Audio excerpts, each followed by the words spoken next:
Hi everyone, welcome to English with Bruce. I'm Bruce. Today is lesson 20. We're diving into a fun and valuable English phrase. Pick your brain.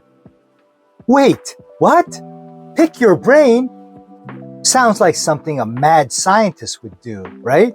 Don't worry, there's no surgery involved. A good Korean equivalent would be 조언을 좀 구해도 될까요? In English, pick your brain means to ask someone for their advice or ideas, especially when they're an expert at something.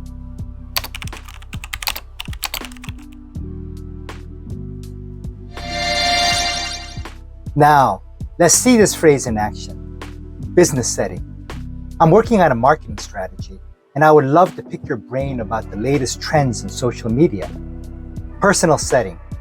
You're so good at planning trips. Can I pick your brain for my next vacation? Let's say it together. Pick your brain. Very good. Every phrase you learn brings you one step closer to fluency. Keep practicing, stay confident, and don't miss Wednesday's lesson. It's going to be something special.